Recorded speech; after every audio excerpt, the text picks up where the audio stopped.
Débora. Oi, Boa noite. vou afastar aqui um pouquinho. Como tá o áudio? Tá ótimo. Então tá. Tava falando, né, que hoje é o segundo dia da Maratona do Assistente Social na Saúde e você é nossa entrevistada hoje, Débora Freitas, assistente social, que atua na alta complexidade, né, com cirurgias cardíacas e transplantes a nível nacional, né, Débora? Isso. Obrigada por estar aqui, é um prazer te receber. Então, Débora, é um prazer te receber aqui. Eu queria que você iniciasse se apresentando. Sou a Débora, sou assistente social. Eu me formei em 2012, fiz uma especialização em saúde pelo programa de residência da Universidade de Brasília. Eu sou de Brasília, brasiliense, e fiz especialização em cardiopulmonar, é uma residência multiprofissional. E há 5 anos eu atuo com alta complexidade, então cirurgias cardíacas adultas e pediátricas e transplante. Eu sou mãe, tenho um filho de 3 anos e acho que é isso, um resumão. Um resumão. Então, você entrou como residente e continuou na área, né? Isso. Eu me formei em 2012, prestei o concurso da residência, passei em 2013 e aí fiz a residência, que é um hospital universitário de Brasília. Ele é um hospital de média e alta complexidade. E aí, após esse meu processo de residência, eu fiz um processo seletivo e estou trabalhando com alta complexidade até agora. Legal. E como é que funciona a instituição onde você atua? Eu trabalho em uma instituição filantrópica, melhorar aqui para mim. Eu atuo numa instituição filantrópica e essa instituição, ela atende 94% dos atendimentos são voltados para o SUS. Então, acaba que todo o processo de chegada do paciente, de entrada na instituição, é feita via regulação do sistema de saúde do Distrito Federal. Então, ele chega para fazer um atendimento encaminhado pela baixa ou média complexidade. E alguns pacientes, como cirurgias cardíacas, retornam para os seus serviços de origem e outros ficam com a gente. E os transplantes, em sua maioria, eles permanecem em acompanhamento pro resto da vida. Entendi. Débora, agora. Então, Débora, vamos continuar. O hospital, ele é filantrópico, né? E, então, ele não tem fins lucrativos, né? E ele trabalha basicamente com o SUS. Certo. Aí, e o porte dele, assim? Ele é um hospital ele não é pequeno porte, porque ele tem uma capacidade, então ele pode ser considerado médio porte. Ele tem uma capacidade, como o fluxo dele normalmente é entrada para cirurgias, vamos supor, a maior quantidade, né, de atendimentos, e o paciente pode retornar para a rede, então acaba que ele cumpre a capacidade de médio porte. Entendi. E assim, quais são as cirurgias que são realizadas, né? Qual a cobertura, os serviços que são ofertados lá? Lá a gente tem exames de alta complexidade, por exemplo, cateterismo, ressonância, e a gente tem as cirurgias cardíacas, que vão colocação de marca-passo, troca de válvula. Esse tipo de cirurgia a gente faz e também acompanha pacientes de cardiopatia congênita, né? Desde a infância até a fase adulta, também faz esse acompanhamento. Às vezes a pessoa precisa, desde a infância, de várias cirurgias ao longo da vida, e aí vai fazendo esse acompanhamento todo. Para transplante é um pouquinho diferente, que aí ele chega já com uma possível indicação, passa por todo um processo de avaliação multiprofissional e depois que ele é indicado, ele passa por não só pelo processo de cirurgia, mas por todo o processo de acompanhamento e tratamento também. Para atuar nessa área, né? Na alta complexidade, envolvendo cirurgias cardíacas, não é comum, né, encontrar hospitais que façam isso. Inclusive, vocês são referência nacional, vocês recebem pessoas de todos os estados, é isso? Mais ou menos todos os estados, porque como a gente tem um sistema de regulação, acaba que, vamos supor, Manaus, que não faz, né, transplante, eles referenciam para algum centro, normalmente é o mais próximo. Então, pelo nosso sistema de centralização do SUS, o paciente, a pessoa, a família, é encaminhado para o lugar mais próximo, que é o que o SUS prega, né? Para não ter tanto Sim, deslocamento e tudo. Então, acaba que algumas regiões a gente não é referência. Principalmente a gente recebe centro-oeste, norte, são as regiões que a gente mais tem, mas a gente tem pessoas de várias regiões. E às vezes vem pessoas que procuram tratamento por conta própria, sem ser encaminhado pelo seu estado. Aí a gente amplia um pouquinho mais o leque, né? com certeza. E assim, a gente estava até comentando sobre isso, né, outro dia, que você comentou, por exemplo, se um estado ele já tem a cobertura de um determinado tipo, vocês não recebem ninguém desse estado, né? Então tem toda essa organização, né? O SUS é muito bem organizado nessa questão da regulação, porque ele acaba coordenando, né? Para não superlotar um estado, Sim. não superlotar o outro, fazer esse controle também de demanda e oferta, né, de tratamento. Então, é um sistema que tem tudo para dar muito certo de organização. Para atuar nessa área, Débora, o que que eu preciso conhecer para atuar nesse nível de complexidade? Eu costumo dizer que precisa estar formado, com muita vontade de trabalhar, né? Quando você tem o conhecimento da área de saúde no geral, ele já funciona. São demandas muito específicas que a gente tem no sistema de saúde no geral. Mas para trabalhar com transplante, normalmente você só vai conhecer esse processo se você já tiver trabalhado no centro transplantador. E os protocolos mudam de um centro para o outro. Então, eu acho que é imprescindível querer aprender, né? Precisa querer aprender, adquirir conhecimento. São muitos protocolos, muitos pequenos detalhes que a gente precisa se atentar. Então, o conhecimento ele é adquirido.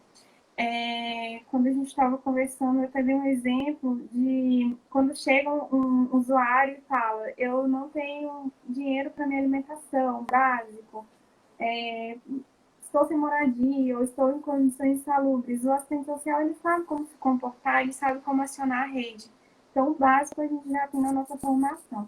O resto a gente vai adquirindo com aprendizado, né? Com contato com a área, com os protocolos, e aí a gente vai adquirindo esse conhecimento. Com certeza. E o que é que o assistente social faz? Quais são as atividades que o assistente social desempenha?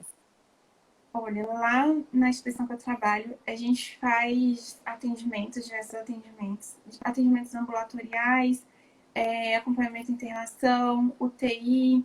Então, isso tudo a gente faz. A gente tem um sistema de agendamento mesmo, de acompanhamento ambulatorial. Então, a gente tem uma agenda do serviço social que o paciente vai ser agendado com a gente, eu vou pedir o agendamento, a gente vai ter um tempo de atendimento com ele no ambulatório. A gente tem protocolo de visita domiciliar, que a gente realiza para pacientes de transplante cardíaco ou outro paciente que tem alguma outra demanda específica que a gente identifique. A gente tem aí o trabalho em rede, né, que é muito importante, então a gente tem que ter essa articulação em rede.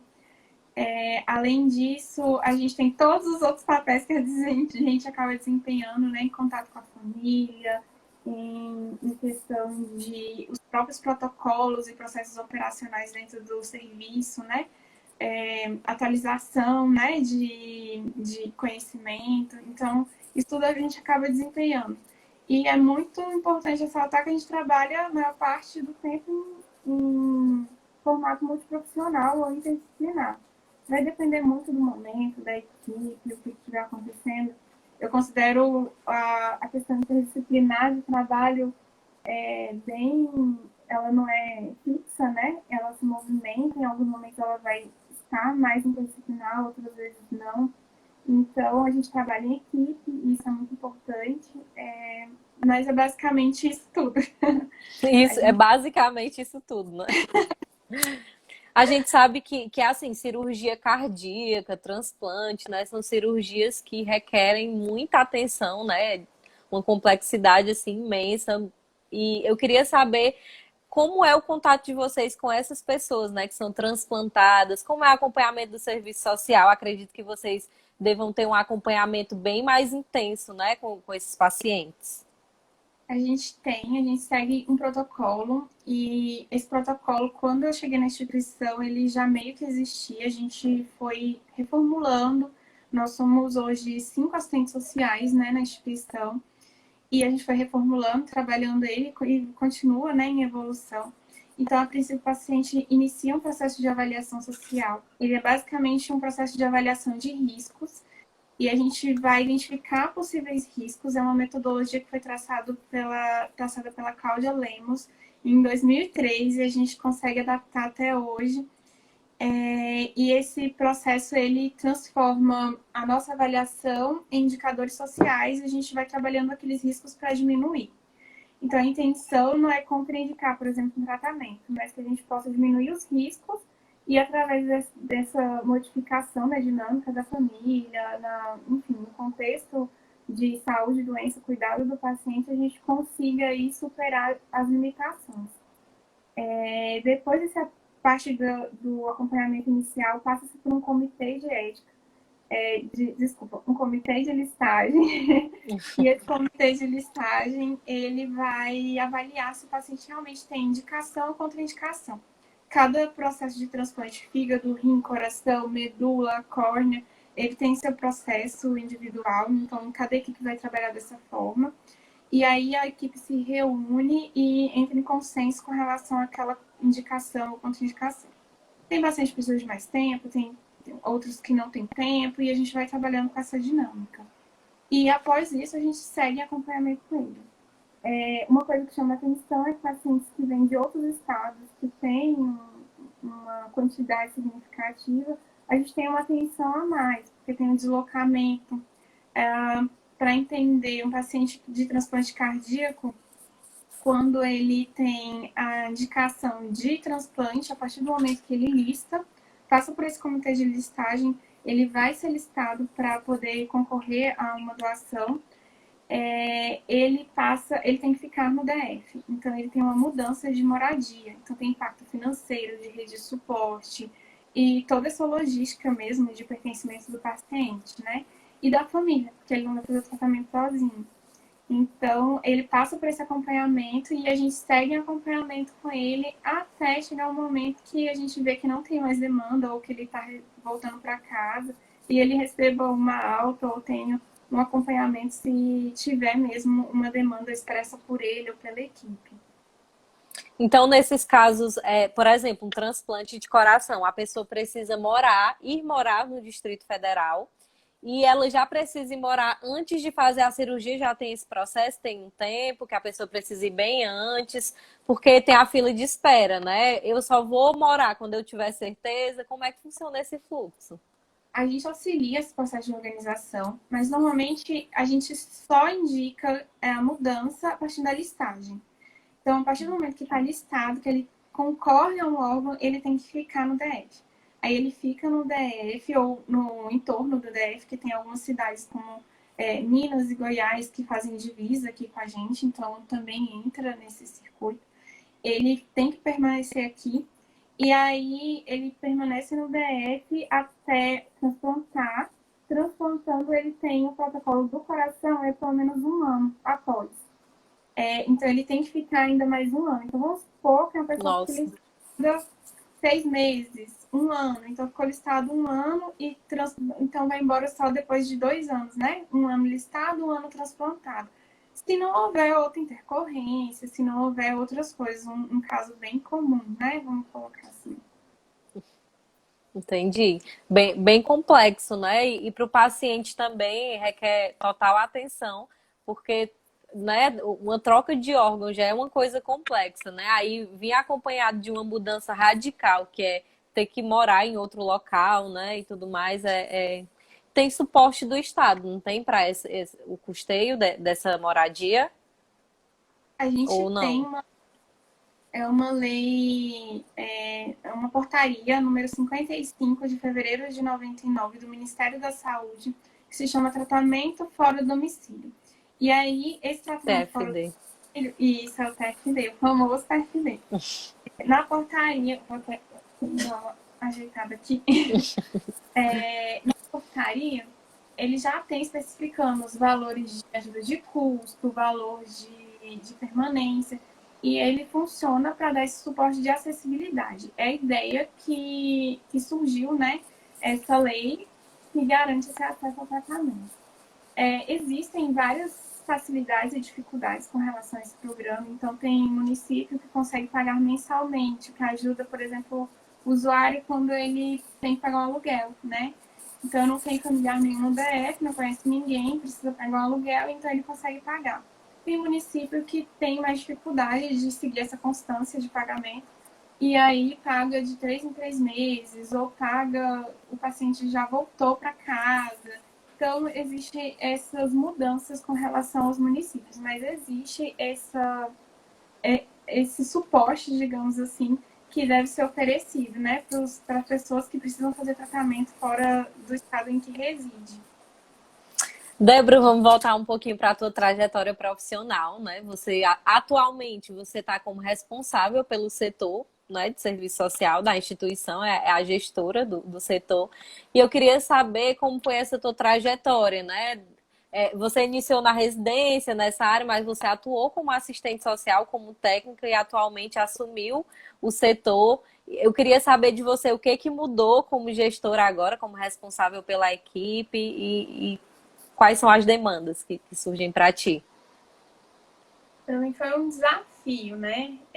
Com menos de um ano que eu estava na instituição, eu fui convidada a reformular todo o processo de trabalho. E aí eu aceitei e comecei um sistema de contratação, de desenhar protocolos e de reformular toda a nossa base, né, de conhecimento lá e de trabalho. Então, isso já foi um desafio muito grande, só que ainda era um funcionamento só colegiado, era bem horizontal.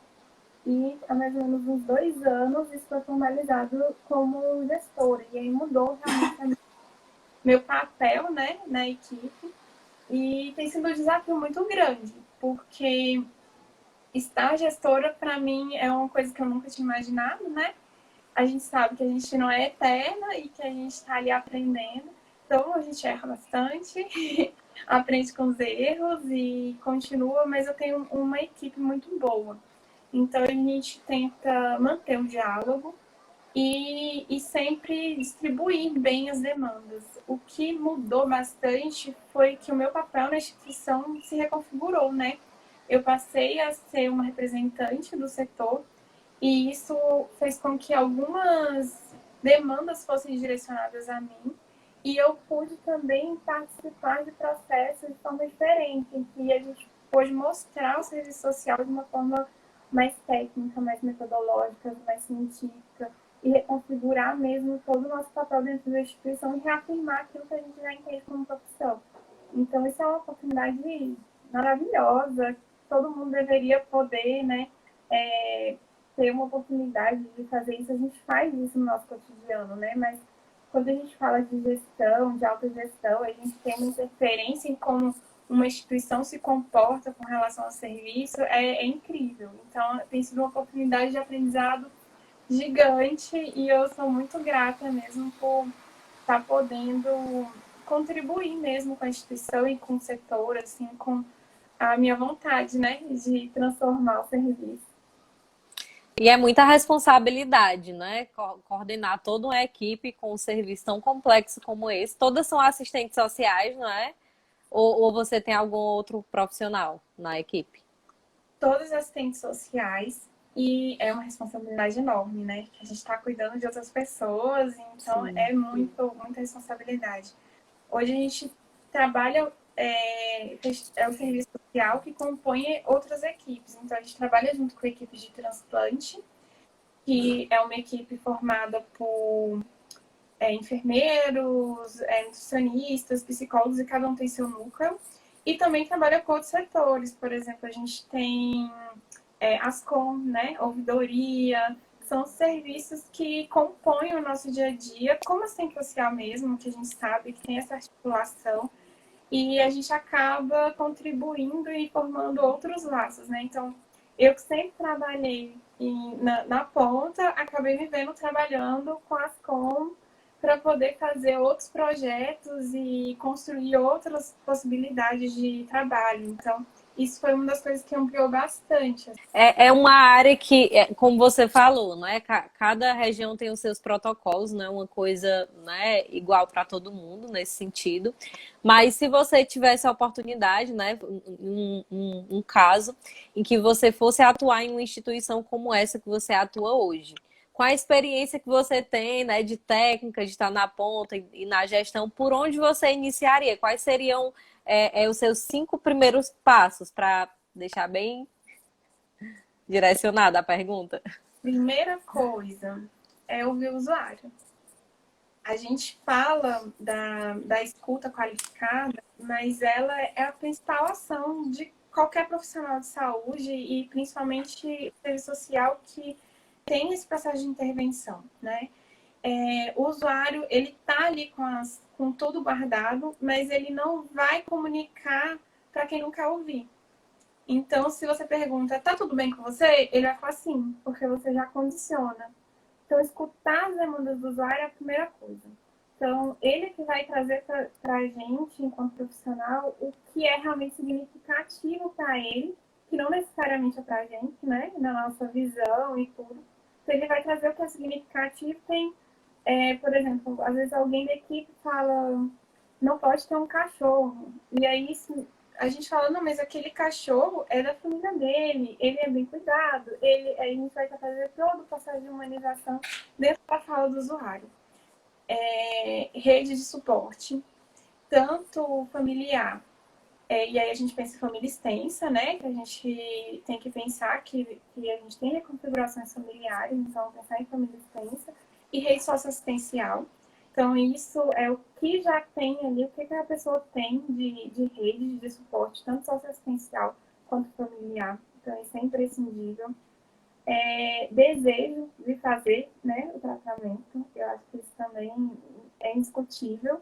Então, entender a compreensão dele do tratamento e se ele realmente entende o que aquilo significa de impacto na vida dele a curto, médio e longo prazo, e se ele realmente quer aquilo, é necessário em qualquer área da saúde. Então, tem que ter esse diálogo muito aberto e comunicativo. Não existe o paciente não tem autonomia para escolher, ou ele não sabe, ou ele não está bem.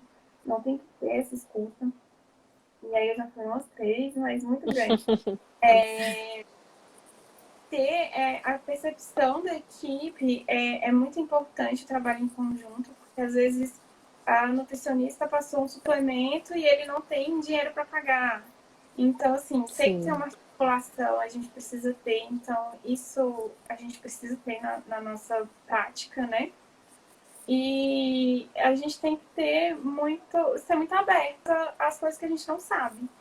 Então, estou aberta a aprender, tanto com o usuário quanto com os colegas, porque vão chegar demandas que você nunca imaginou na vida, que você nunca passou, e que você vai descobrir, desenvolver estratégias para criar mecanismos para aquele usuário lidar com aquela demanda, ou para a gente diminuir um possível sofrimento, ou qualquer outro tipo de demanda que possa surgir. Então, estar aberto a aprender e a pedir ajuda, eu acho que é fundamental. É uma área bem. Se você parar para pensar, assim, é muito amplo, né? Tudo que você tem contato dentro desse serviço. E pegando esse gancho, né? Eu queria saber de você sobre a pandemia, né? O que que essa pandemia trouxe de dificuldade para a atuação de vocês, para os pacientes, né? Como que está funcionando agora? Como que vocês estão enfrentando essa pandemia? A gente está se adaptando. Cada semana é de um jeito. Então a gente já entendeu que nada é fixo e que nada vai durar muito tempo. Então a gente teve impacto nos atendimentos, a gente reduziu o número de atendimentos, isso foi muito importante, porque o nosso paciente é imunossuprimido. Então, se a gente coloca ele em risco, né? E a gente, então a gente precisava se cuidar e cuidar do paciente. Então, por exemplo, quando eu citei os pacientes que a gente faz acompanhamento de outros estados, esses a gente está fazendo teleatendimento. A gente não está fazendo utilização de vídeo, porque a gente não entendeu ser necessário nesse momento. Mas a gente está fazendo por telefone, porque são pacientes que a gente já tem vínculo, né? Já tem ali todo um um relacionamento com ele no serviço, então ele tem essa liberdade também de ligar para a gente.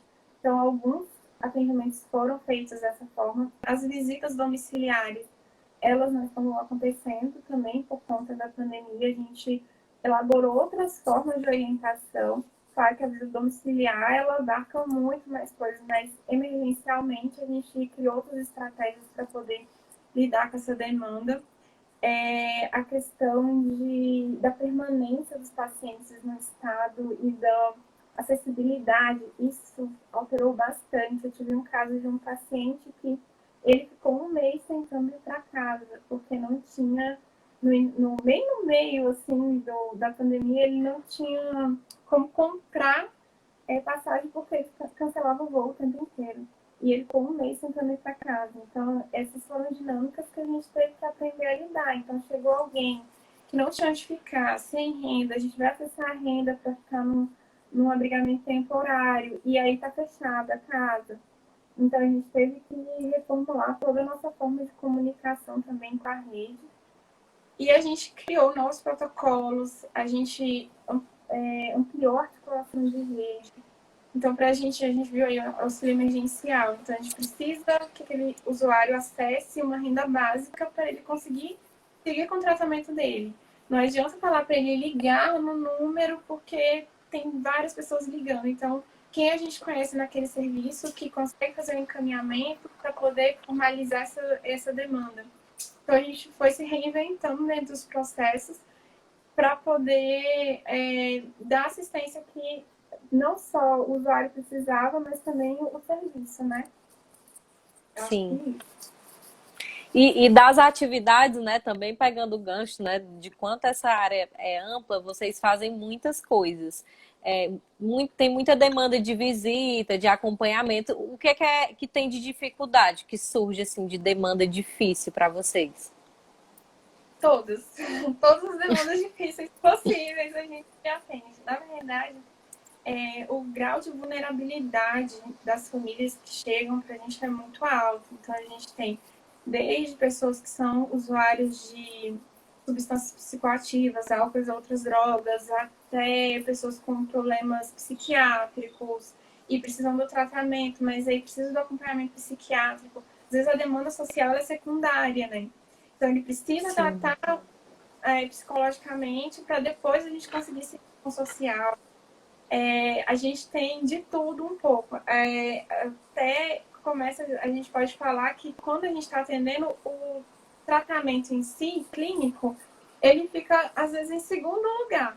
Porque a gente precisa resolver tanta coisa, auxiliar tanta coisa para que ele tenha ali o mínimo de tranquilidade no tratamento, que a gente esquece um pouquinho a clínica, o que é que ele vai fazer, resolve todas as demandas, auxilia na organização familiar. Tem pessoas, eu falei de reconfiguração familiar, hoje a gente tem pessoas que não têm mais família, né? Que não tem mais pais, que não era filho único, e aí não tem rede de suporte ou é muito limitada, e a gente tem que reinventar todo um processo de cuidado para aquela realidade. Então, de todos os tipos de demanda a gente tem. E acontece desse paciente vir ficar só, sem a família? É possível? Protocolo diz que não, porque a gente entende que para fazer esse grau de tratamento é necessário ter um suporte. Mas aí a gente precisa pensar na questão da família estendida, né? Que é a realidade que a gente trabalha, que a gente adota de conceito. E aí a gente vai buscar a família que realmente presta assistência no dia a dia. Então, às vezes é um amigo, às vezes é a comunidade da igreja. Então, tem esse suporte. A pessoa normalmente não vive sozinha. Só que a gente precisa acessar o suporte de pessoas que não têm. Quando a gente fala de família, é quase que uma obrigação legal, né? Quando a gente fala de cuidado e tudo. Quando a gente acessa uma rede de suporte de família extensa, a gente não tem esse peso. Então, a gente tem que ter uma sensibilidade para saber se realmente aquela pessoa vai auxiliar ou não. Porque se ela não for, a gente tem que buscar outra pessoa. Então, às vezes, uma pessoa não consegue, mas 5 conseguem. Então, a gente auxilia nessa organização. Então, para fazer um tratamento tão complexo de transplante, Não ter ninguém é muito difícil. Existe casos de a pessoa ter e perder ao longo do tratamento? Existe. E aí a gente tem outras demandas, né? Então, por exemplo, às vezes tem, por conta da pandemia, era grupo de risco, se ausentou, e agora, mas ele consegue pagar um cuidador, consegue fazer alguma coisa, então a gente vai articulando o que dá para fazer e o que não dá. Eu sempre gosto de dizer que a gente gostaria que o ideal acontecesse, né? Mas o ideal seria que ninguém adoecesse. Então, a gente trabalha com as realidades e a gente vai lidando com as dinâmicas que vão aparecendo todos os dias. Que são muitas, né? Débora, menciona um momento que foi marcante para você na área, um momento. Vamos relembrar aqui um pouquinho da tua história, seleciona um momento que foi marcante para você nessa trajetória, para a gente conversar sobre isso. Olha, a residência foi muito marcante para mim. Eu acho que é um processo de aprendizado. Quem tem vontade, faça. Quem não tem, não faça. É uma relação, eu vejo isso muito em todas as pessoas que fizeram residência, de amor e ódio, né? Assim, ou eu não quero de jeito nenhum, ou eu amo muito. Mas foi um momento de muito aprendizado. Eu acredito que ela me preparou para a vida. Então, assim, todas as relações, tudo que eu passei durante o processo da residência, eu acho que foi uma das épocas mais marcantes que eu tive, profissional mesmo. Mas quando a gente pensa em atendimento direto ao usuário, eu tenho montes de histórias que eu poderia contar de acompanhamento. A diferença do trabalho com o transplante que a gente faz é que eu consigo acompanhar todo o desenvolvimento daquele usuário e das intervenções que a gente faz. Então, eu consigo encaminhar para o serviço, ver a resposta do serviço, ver aquele usuário se organizando, ver ele começando a fazer o tratamento, ver fazendo a cirurgia, ver se recuperando depois. Então, é um processo muito legal. Eu tenho histórias assim que, por exemplo, o bebê fazendo cirurgias de transplante de coração, a mãe grávida, muito nova, acompanhou durante todo o processo, a criança internada, só saiu para dar a luz e voltar.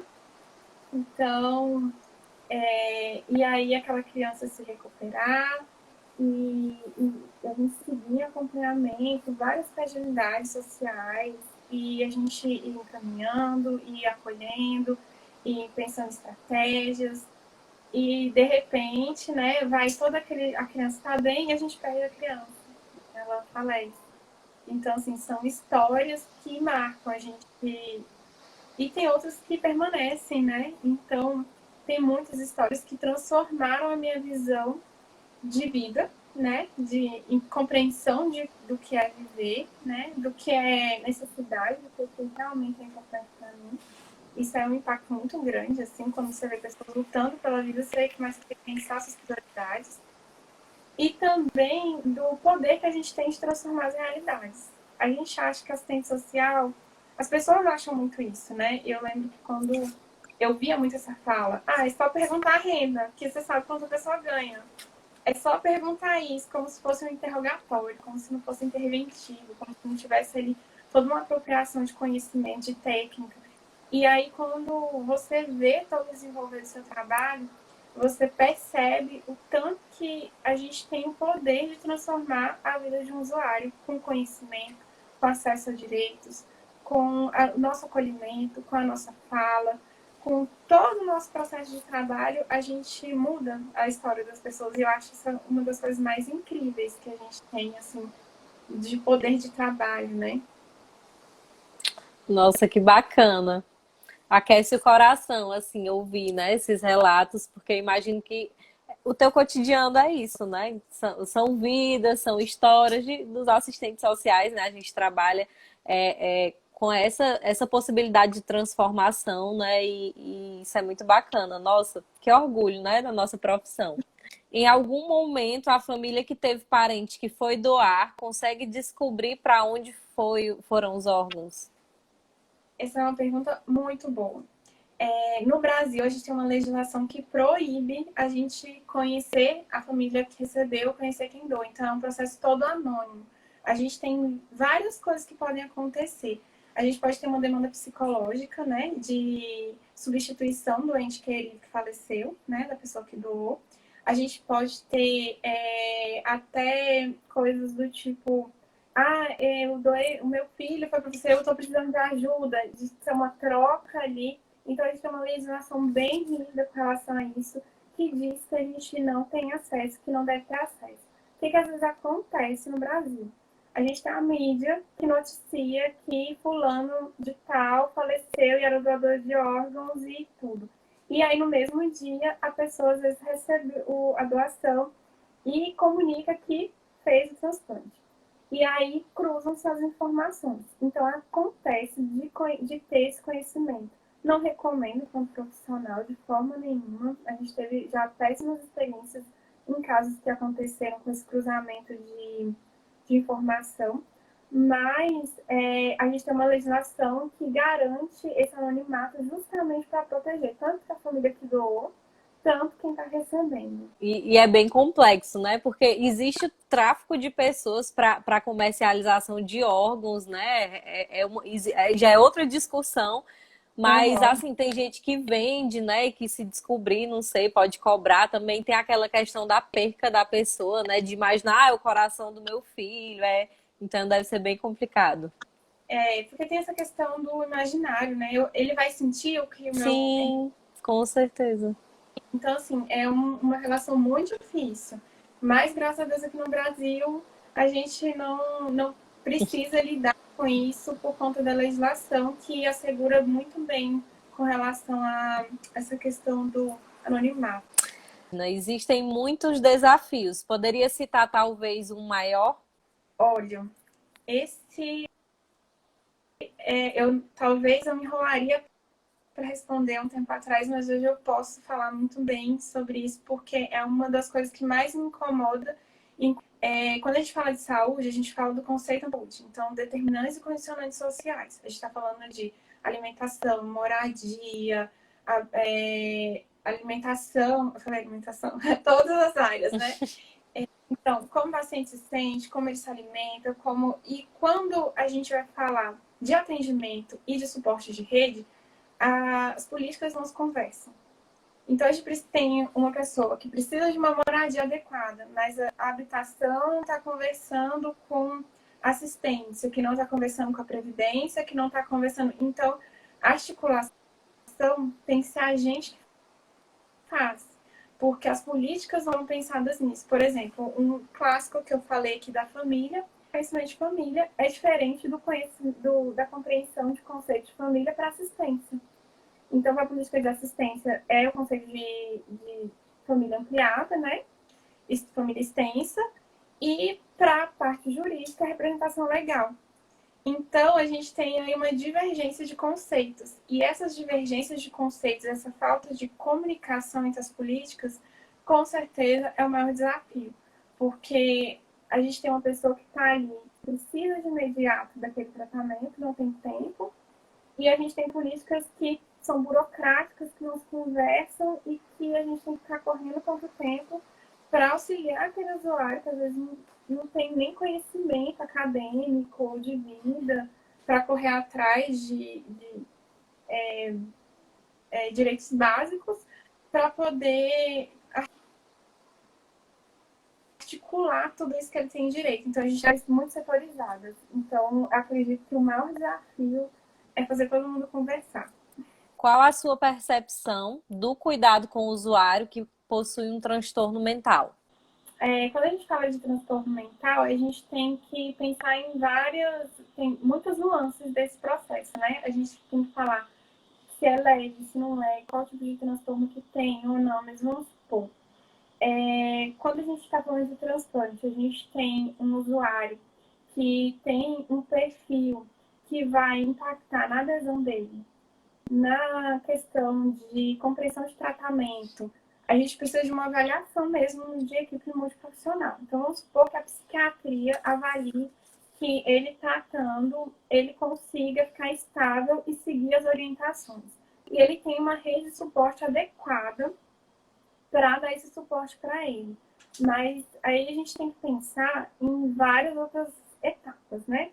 Vamos pensar que a gente tem aí os gastos da família no processo de cuidado, se aquele tratamento realmente é indicado para aquela pessoa dentro daquele contexto de transtorno mental, se o transtorno mental é estável ou não. Então, entra uma parte clínica, social, psicológica, que a gente tem que avaliar. Mas, no geral, o que eu posso falar, que a minha experiência é que os transtornos mentais, eles são tratáveis e após estáveis, eles são liberados para tratamento, mas o ideal é que tenha uma rede de suporte muito boa para dar realmente esse suporte que ele vai precisar durante todo o tratamento, pensando que o transplante ele não é só uma cirurgia, ele é um tratamento para a vida inteira. Então, para a vida inteira, ele vai ter que acompanhar, tomar medicamento e ter critérios muito rígidos, né, de qualidade de vida.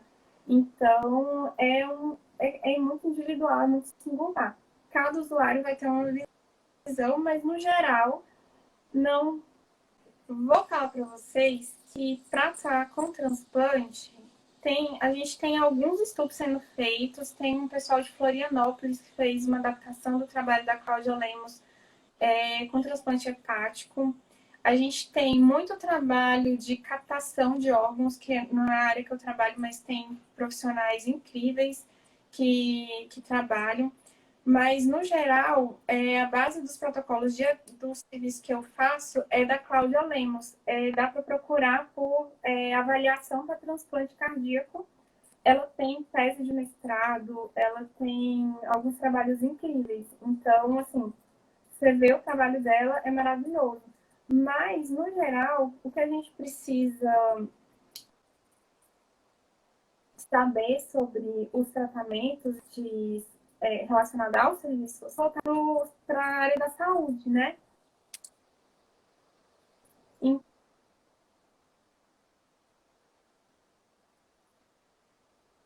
Enfim, ela amou outro que traz vários trabalhos incríveis na nossa área e que a gente consegue utilizar no dia a dia do Gostaria de saber em relação à religião, isso atrapalha? A religião é um dos aspectos que compõe a compreensão de saúde, que é a fé. Então, no geral, a religião ela entra como fator positivo. Então, ela vai trazer ali tanto mecanismos de enfrentamento do tratamento, vai trazer rede de suporte. Então, assim, a gente tem, por exemplo, instituições religiosas que oferecem casas de apoio para a pessoa, para o usuário, para a família. Mas a gente tem também, por exemplo, a questão de algumas dificuldades, por exemplo, transfusão de sangue. Então, a gente sabe que tem religião e até sem ser religião, até conhecimento científico, que é contra. Então, isso atrapalha um pouquinho esse processo.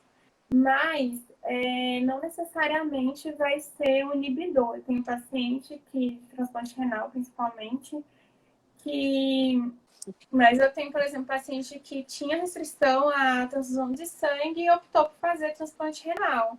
Então, vai muito da pessoa. No geral, a religião é um fator muito positivo e a gente até aconselha para que tenha, nem que seja fins científicos, que tenha crença em algo, porque isso auxilia muito na parte de adaptação ao novo contexto do tratamento. Para acessar o processo de transplante, a Amandinha perguntou.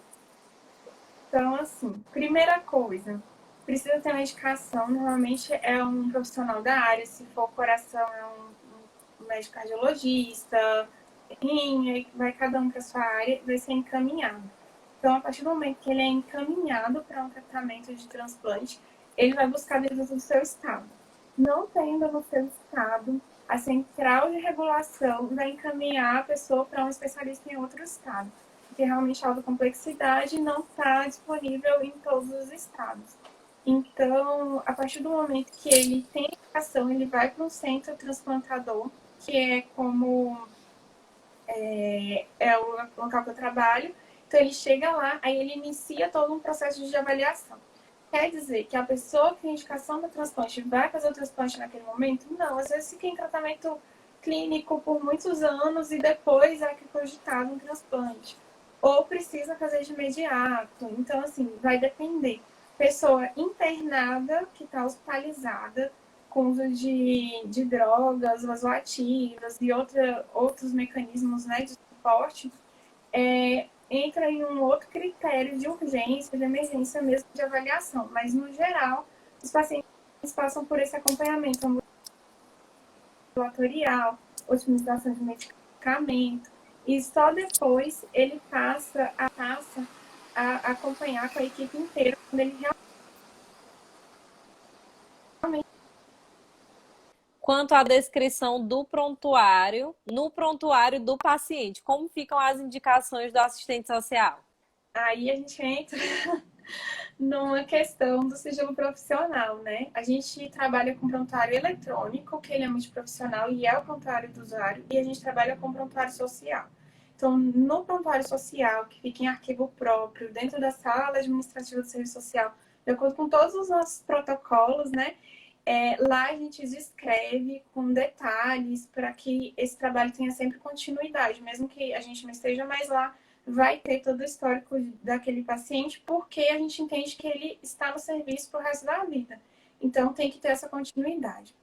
Quando a gente fala do prontuário eletrônico, que ele é multiprofissional, o máximo de resguardo que a gente faz, um mínimo de exposição, né? Então, a gente coloca itens um pouco mais baseados nos indicadores sociais, então, que tem acessibilidade, que tem moradia adequada e de forma mais geral, para não expor o usuário. E aí a gente coloca o nível o grau, né, de risco social, baseado no protocolo da Cláudia Lemos, que é classificado em baixo, médio e alto risco.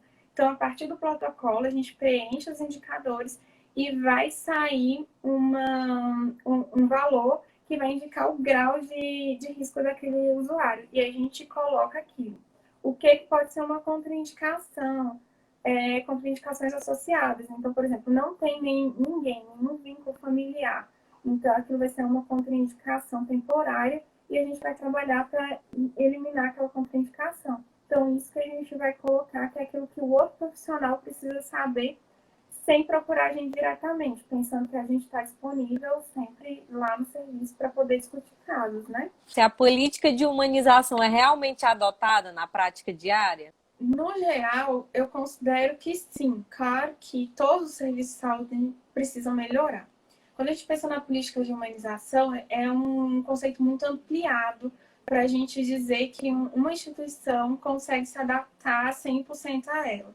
Então, vai ter diferenças de acordo com até a regionalidade, enfim. O que a gente pode trazer? Que a gente tem, por exemplo, UTIs pediátrica, que fica com os pais, né? O pai ou a mãe podem ficar durante todo o processo. A gente tem equipes muito acessíveis de comunicação, que são referências na área, que facilitam um pouco desse diálogo. A gente tem as UTIs. Agora que a pandemia mudou um pouquinho, mas eu vou falar fora da pandemia, né? Então, a gente tem, por exemplo, as UTIs adultas, que ela tem a visita estendida, então o familiar pode ficar durante o dia inteiro. Então, a gente consegue fazer um pouquinho dessa articulação com a humanização. Mas são os próprios profissionais, o corpo, né, profissional no geral, entre médicos, assistentes sociais, psicólogos, enfermeiros, que vão trazer esse processo de humanização junto com o paciente. Então, por ter uma equipe tão qualificada, e aí eu posso falar com muita certeza, eu digo que sim, que a gente consegue. Precisamos avançar em vários aspectos, como qualquer outro lugar, enfim, temos desafios diários. Mas a gente consegue garantir coisas mínimas que a gente gostaria de ter em toda a rede do SUS aqui no DF. Então, eu tenho até, esse formato de atendimento, ele é um privilégio de trabalho, né? Que a gente não consegue implantar em outros sistemas do SUS no DF. Então, eu considero que sim, que a gente consegue chegar um pouco mais perto aí de um ideal de humanização. Qual a base teórica que consolidou a construção dos indicadores? E aí Cláudia Lemos, maravilhosa. Eu sou meio chat dela porque ela fez um trabalho incrível. A gente tem a diretriz, né? A diretriz de transplante. Hoje a gente tem a mais forte, que é a de transplante cardíaco. Então, quando a gente pensa em cuidados, a gente pensa na que exige menos cuidado, né? E a que exige mais cuidado. Então, a gente se baseia na que precisa de mais cuidados, que é a de transplante cardíaco. Então, a gente tem a diretriz número 1, número 2 e a número 3. Ela já traz os parâmetros. E Cláudia Lemos, ela iniciou o trabalho dela com a primeira diretriz de transplante cardíaco. Então, é baseado no trabalho dela que a gente desenvolveu todo o nosso trabalho. Essa forma de trabalho ela foi trazida pelo INCOR, na época que eu ainda não era da instituição, e aí foi adotado, e eu herdei, graças a Deus, herdei esse trabalho maravilhoso. E a gente tem dado continuidade na atualização dele. Então, a gente tem escrito trabalhos, a gente tem melhorado o protocolo, e a ideia é ir atualizando ele para que ele seja mais condizente com o momento que a gente está vivendo hoje, né? Como me dizer a classificação de risco e prioridade? Interessante essa pergunta. Olha, a classificação de risco, ela baseia toda a nossa avaliação, desde habitacional, cuidador, acessibilidade, renda, ela tem um quadro mesmo, que vai ter todos esses componentes e ela conseguiu quantificar aquilo que é subjetivo. Então, a partir da nossa subjetividade do atendimento, a gente quantifica nesse processo de indicadores e aí a gente consegue ali enumerar o grau do risco. Eu vou até voltar aqui da pergunta dela, perdi o final da pergunta. Prioridade. A pergunta E dela aí, é sobre a classificação. Isso.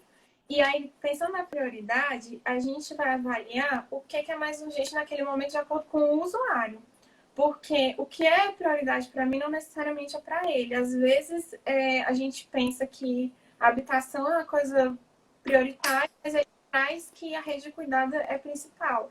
Então a gente vai trabalhar com a demanda que ele traz, o que é mais urgente e o que é aquilo que é proposto quando a gente vem em equipe, né? Quando se reúne toda a equipe, corpo médico, cirúrgico e toda a nossa equipe. Então a gente consegue ver o que é necessário, o que não é para aquele imediato. E às vezes comunicar.